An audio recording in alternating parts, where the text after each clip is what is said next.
khona kanti ningobani. Kubaluleke kakhulu ke lento ngoba abaningi abantu bazi ukuthi uQueen Mjaji owayenisa imvulo eSouth Africa. No, wayengayinisa eSouth Africa, wayeyinisa ngakubo.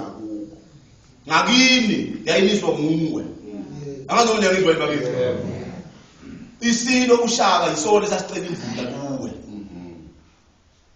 Ngamanye amazwi wena you are the rainmaker makuza la. Umjaji naye lenga kuwe. The Queen Mjaji. So ungayithathi kancane. Sengizogcina nabenkosi. Ngifisa ukusho ke ukuthi Ndlangamandla uNkulunkulu akanike ingqondo yokubambana. uNkulunkulu akaniphe ingqondo yokuthandana. uNkulunkulu akaniphe ingqondo yokwazisana. uNkulunkulu aniphe ingqondo yokuba ningathi bawubheka umunye bese uthi konje ngingamloya kanjani. Ningathi bawubheka umunye uthi konje imfene yami konje ngayifaka ngaphi lapho ngoba usefake ngisho uthanga. Konje izokwenza njalo izokweqa ngakuphi. Ungacabanga lokho. Kodwa mina ngifisa ngazathi nina aMandlovu ningafunda into ethi uma ngisegoli konje Ndlovu enkulu uthi igama ubani? Isaac Ndlangamandla. Mangisegoli ngifune ukuthi umfowethu Isaac ungakuphi ngolala khona. Angiyezwa kahle. And futhi mangifika kwa-Isaac angabhambi benomkakhe. Kufanele bafike bathi hey sekufike umfowethu la. Nkosikazi awubona ukuthi wenze njani.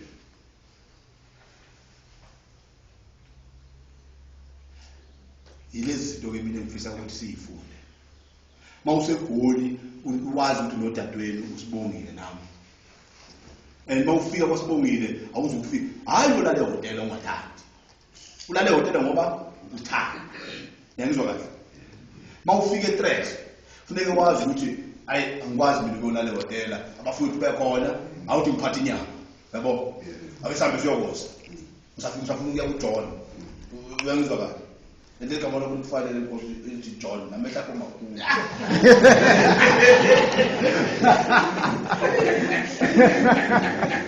Manje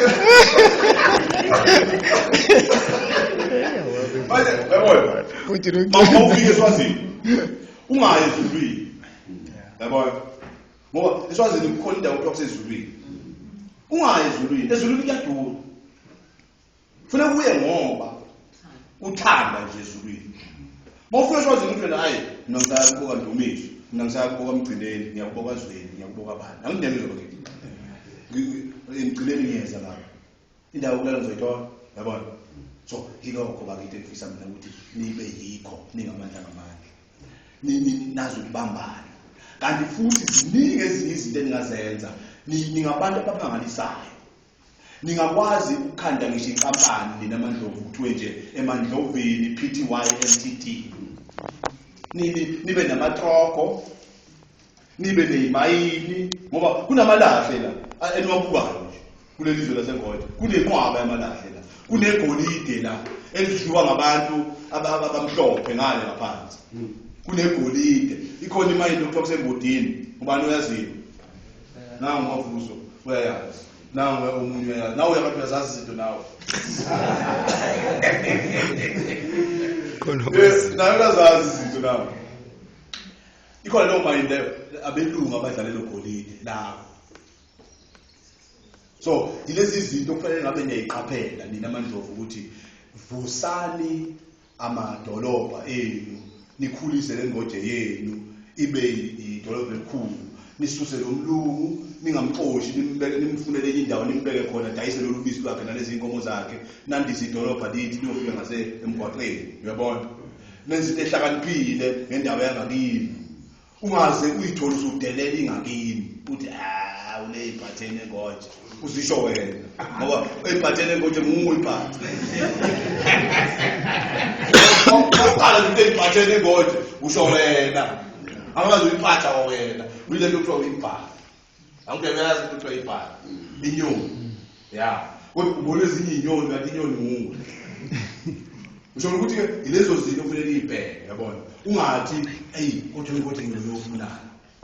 hayi mina angingeni ndawo engoti awungeni ndawo kanjani kani ingoti nguwe yabo nje uzonyathela la namhlanje mhlawumbe noma kade ugula uzophila ngoba usunyathele enhlabathini yendalo yakho abanye baze bayicabuze inhlabathi ingazo sebeyijongela kodwa bayicabuze ayithi cha akuke futhi phela wayethile athi ngilapha kulokho impela into ezinjengalezo usho ukuthi ke lapha inkosi zibhekisise lezo zinto ziqapheleni bonani ukuthi zenze njani njengoba ke indlunkulu siqedile nayo siqedile lo mnyaka njengamanje kulindele ukuthi kufanele kulungiswe inkomo kuyothelwa amanzi esilweni and then bese kwazi ukuthi kuqedwe wonke umsebenzi isilo size la sizokwazi ukuqedela lo msebenzi akulula ke ngenqamba mama ukuqedela lo msebenzi wethu ngoba isilo siyakwazi nomlando ukuthi amandlovu awakaze agcotshwe endlunkulu amandlovu awakaze aphathwe endlunkulu kodwa asikwazi ukuphikisana nesikhathi isikhathi sithi isilo isona esimjikelele ngamanye amazwi kufanele sikwemukele nathi ukuthi vele kufanele siye kuyo imbube ngalawo magama ke bakithi ngithanda ukusho ukuthi amandlovu asengakwazi ke nawo phela ukuthi aphawule nami sengiqedile ngakhuluma kushona ilanga kodwa kubalulekile ukuthi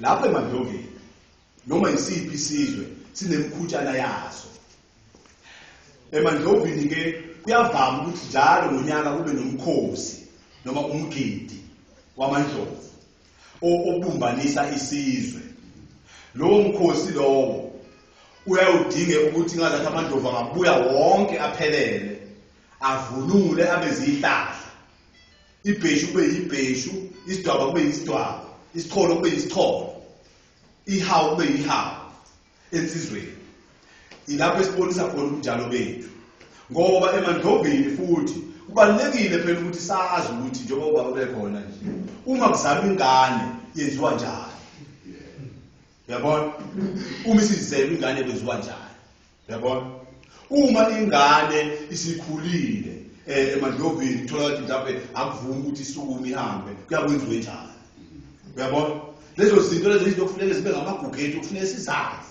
uma kushona umuntu emandloveni abesifazane benze njani odadewethu benze njani o-anti benze njani amadoda wona enze njani mangabe ingane izelwe uyangena umuntu wesilisa lapho kusala khona ingane noma uyalinda izinsuku ezithile yonke into ezinjalo angisho ufuna ukubuyisela emuva ngoba egoli ngene noma yini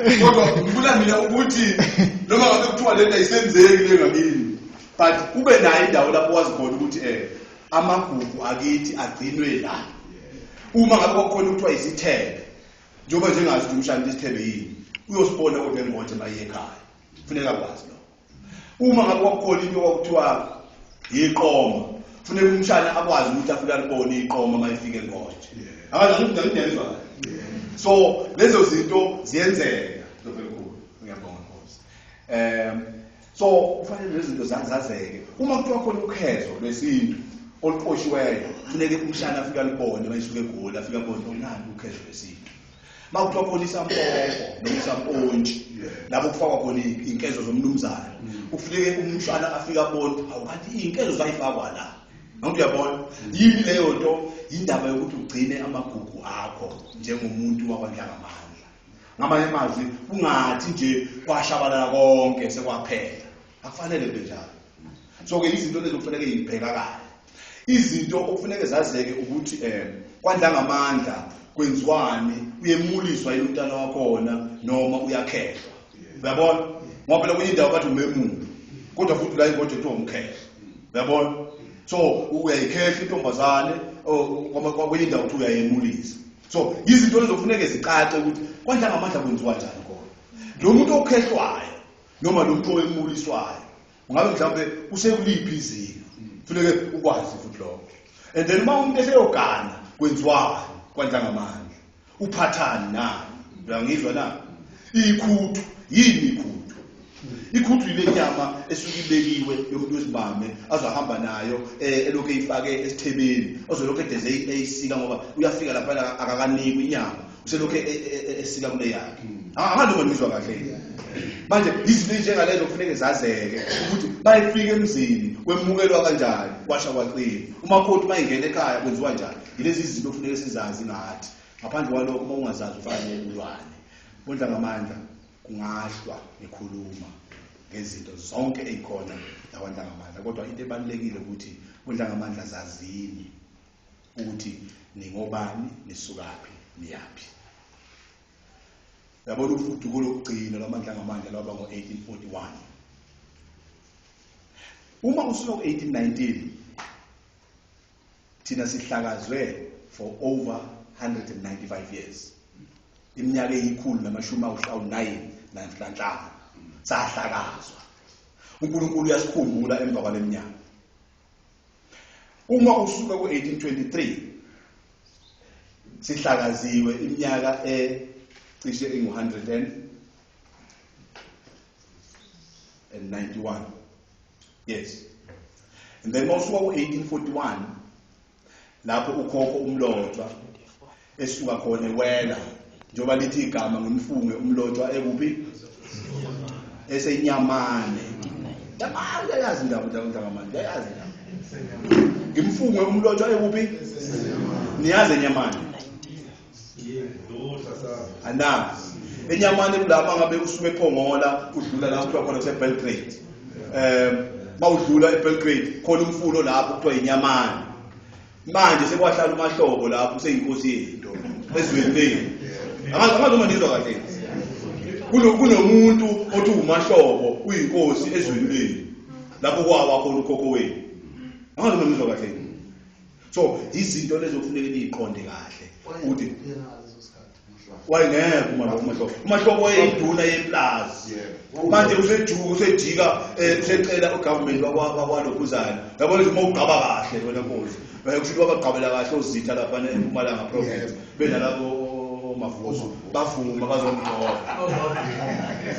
bavuma na ade gcotsho umahlobo phezulu kwenu ezweni lenu endaweni yenu wagcotsha umahlobo wabayinkosi ngoba nithule manje ngiqonda ukuthi uNdlangamandla uyabona nje aliphele ubandlululo eMandloveni aliphele indaba ukuthi hayi mina ngivele endlini engcono akekho into ovele endlini engcono umuntu wankosi mthande njengoba uyithanda wena njengoba nje kukho konke lokhu akekho into esingammemanga ngoba asibandlululi umuntu futhi asifune ukukhetha umuntu izinto lezi ke engifisa ukuthi siziqonde sizazi ngalawo magama uNdlangamandla ngicela ukwehla nami nibe mncanyana ngicela unikeze ithuba eMandloveni ukuthi aphawule ngokuthi siya kanjani phambili sizozenza kanjani ezinye izinto ngiyazi khona ukuthi okukhulu kakhulu okubhekekile yilokho ukuthi ukwazi ukuqoqa yonke into yaseMandloveni isilo sibe la kwenzeke zonke izinto kodwa nje ke sesingabuka ukuthi siya kanjani phambili nokuphawula ke nokubonisana nokuxoxisana singangena kulelo phuzu manje bese siya ngokusonga siyigoqo nina bakwankosi